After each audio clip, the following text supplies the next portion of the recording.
Augustus and Isaac were sitting on the floor in gaming chairs shaped like lazy L's, staring up at the gargantuan television. The screen was split between Isaac's point of view on the left and Augustus's on the right. They were soldiers fighting in a bombed-out modern city. I recognized the place from The Price of Dawn. As I approached it, I saw nothing unusual. Just two guys sitting in the light wash of a huge television pretending to kill people. Only when I got parallel to them did I see Isaac's face. Tears streamed down his reddened cheeks in the continual flow.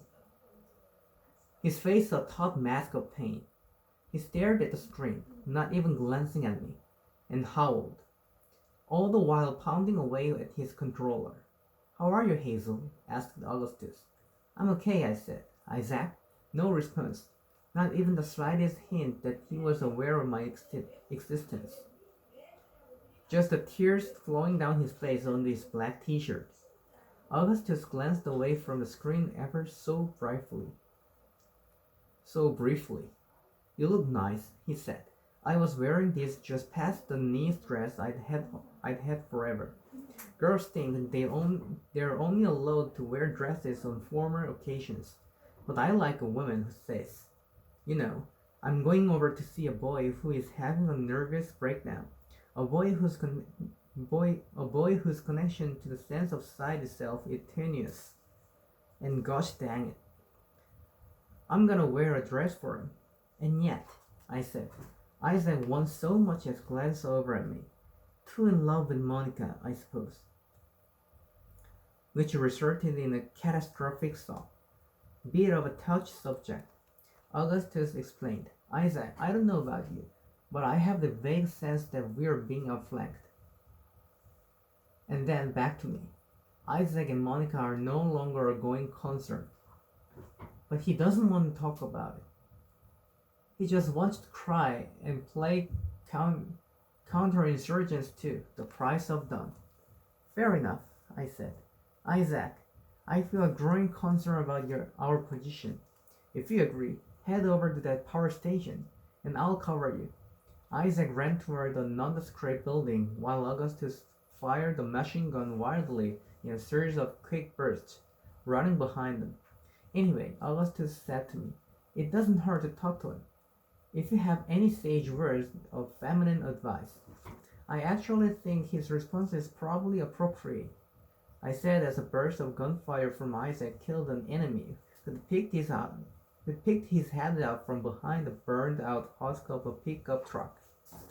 Augustus nodded at the screen. "Pain demands to be felt," he said, which was a line from an Imperial affliction. "You're sure there's no one behind this?" he asked Isaac. Moments later, tracer flags started whizzing over their heads. "Oh, goddammit, Isaac," Augustus said. "I don't mean to criticize you in your moment of great weakness, but you've allowed us to be outflanked. And now there's nothing between the terrorists at the school." Isaac's character took off running toward the fire, zigging and jagging down a narrow alleyway. "You could go over the bridge and circle back," I said, a tactic I knew about thanks to The Price of Dawn. Augustus sighed. "Sadly, the bridge is already under insurgent control due to questionable strategic strategizing by my bereft cohort." "Me?" Isaac said, his voice breathy. "Me? You're the one who suggested we hold up in the freaking power station." Gus turned away from the screen for a second and flashed his crooked smile at Isaac. "I knew you could talk, buddy," he said. "Now let's go save some fictional school children." Together they ran down the alleyway, firing and hiding at the right moments, until they reached this one-story, single-room schoolhouse. They crouched behind the wall across the street and picked off the enemy one by one. Why do they want to get into the school?" I asked. "They want the kids as hostages," Augustus answered, his shoulders rounded over his controller, slamming buttons, his forearms taut. veins visible. Isaac leaned toward the screen, the controller dancing in his thin-fingered hands. Get it, get it, get it. Augustus said. The waves of terrorists continued, and they mowed down everyone. Their shooting astonishingly precise, as it had to be, let their fire into the school. Grenade! Grenade!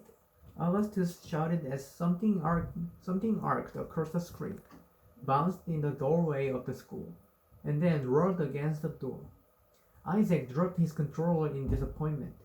If the bastards can't take hostages, they just killed them and claim we did it. Cover me, Augustus said as he jumped out from behind the wall and raced toward the school. Isaac fumbled for his controller and then started firing while the bullets rained down on Augustus, who was shot once and then twice but still ran. Augustus shouted, "You can't kill Max Mayhem!" And with a final flurry of button combinations, he dove under the grenade, which detonated beneath him. His dismembered body exploded like a geyser and the screen went red. The throaty voice said, "Mission failure." But Augustus seemed to think otherwise as he smiled at his remnants on the screen. He reached into his pocket, pulled out a cigarette, and shoved it between his teeth. "Save the kids," he said. "Temporarily," I pointed out. "All starvation is temporary." Augustus shot back. "I bought them a minute.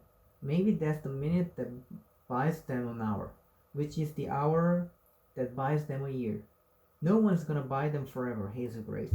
"But my life bought them a minute, and that's not nothing." "Oh, okay," I said. "We're just talking about pixels." He shrugged, as if he believed the game might be really real.